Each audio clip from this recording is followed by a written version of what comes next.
Question number 4 देखते हैं। Let A B a matrix of order. हमारी मैट्रिक्स का ऑर्डर क्या है 3/3 और एन डिटर्मिनेंट ए हमें दे रखा है, डिटर्मिनेंट ए की वैल्यू 2 है।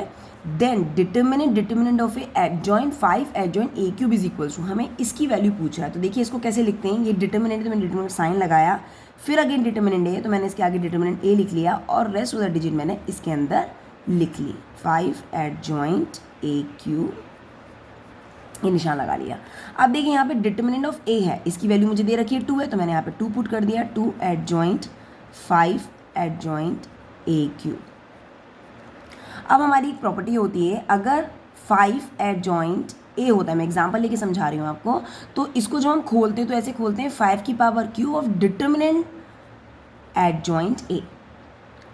ओके तो इसको मैं यहाँ पे एप्लीकेबल कर सकती हूँ, जैसे ये 2 एडजॉइंट और ये पूरा का पूरा मैं एज अ ट्रीट ए करूँगी। तो देखिए 5 की जगह 2 आ रहा है, एडजॉइंट की जगह एडजॉइंट और ए की जगह ये पूरी वैल्यू आ रही है। तो मैं लिखती हूँ 2 का cube determinant of adjoint A क्या है मेरा, ये पूरा 5 एडजॉइंट ए का क्यूब।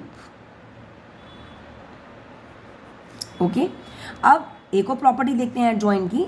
एडजॉइंट की दूसरी प्रॉपर्टी होती है, अगर एडजॉइंट ऑफ ए होता है तो मैं इसको जब खोलती हूँ तो ये होता है डिटर्मिनेंट ऑफ ए की पावर n-1। यहाँ पर n क्या है, 3/3 का ऑर्डर है, तो मैं यहाँ पे n की वैल्यू 3 पुट कर दूंगी, तो मेरी वैल्यू आ जाएगी डिटर्मिनेंट ऑफ ए 3-1, तो डिटर्मिनेंट ऑफ ए की वैल्यू हो गई 2। तो यहाँ पे मैं सीधे पुट कर सकती हूँ एडजॉइंट ऑफ ए की वैल्यू होगी डिटर्मिनेंट ऑफ ए क्या है मेरा, ये पूरा है, तो 5 एडजॉइंट ए क्यूब की पावर n-1 की जगह मैं 3-1 लिखूंगी तो 2 आ जाएगा, मैं डायरेक्ट यहाँ 2 लिख दे रही हूँ।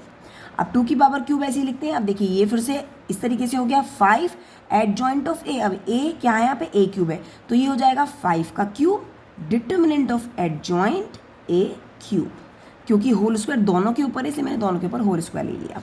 अब मैं होल स्क्वायर खोलती हूँ तो इसको भी मैं होल स्क्वायर दे देती हूँ इसका वाला, और यहाँ पे इसको भी दे देती हूँ, ये ब्रैकेट है, इसके बाद डिटर्मिनेंट, इसका होल स्क्वायर मैंने इसको दे दिया। अब देखिए ये फिर से आ गया है किस तरीके से, determinant of adjoint A cube हो गया, तो determinant of adjoint A cube या इसकी तरह प्रॉपर्टी हो जाएगी एडजॉइंट ऑफ ए, तो मैं यही वाली प्रॉपर्टी लगा देती हूँ, इसे खोलती हूँ 5 की पावर 6 हो जाएगा, ये हो जाएगा मेरा डिटर्मिनेंट ऑफ ए। अब ए की जगह क्या है ए क्यूब, तो ए क्यूब की पावर n-1 मतलब 3-1 2 हो जाएगा, और ये पहले से स्क्वायर इस पर लगा हुआ है। अब देखिए 2 की पावर क्यूब 5 की पावर 6, मैं इसको ऐसे लिख सकती हूँ। एक प्रॉपर्टी होती है, अगर इस तरीके से डिटर्मिनेंट के अंदर अगर कोई भी पावर लगी होती है ए के ऊपर, तो मैं उसको डिटर्मिनेंट के बाहर लगा सकती हूँ। तो ये जो क्यूब है इसको मैंने क्या करा, बाहर ले गई और ये 2 2 4 हो गया। अब यहाँ पे आपको वैल्यू दे रखी है, डिटर्मिनेंट ए की वैल्यू की दे रखी है 2, तो मैंने इसकी जगह 2 पुट कर दिया, 3 4 12 हो गया। अब मैंने क्या करा, इस 2 की पावर 3 को मैंने 2 की पावर 6 दे दिया यहाँ से 2 की पावर 12 में से, और 5 की पावर 6 को भी मैंने 2 की पावर 6 दे दिया। ओके अब ये क्या हो जाएगा, बेस सेम है तो 6 + 3 9 हो गया, और ये क्या हो जाएगा 5 2 10 की पावर 6 हो गया। अब 2 की पावर 9 क्या हो जाता है 512 इंटू 10 की पावर 6, तो मेरा ऑप्शन हो जाता है ऑप्शन हो जाता है मेरा ए 512 इंटू 10 की पावर 6।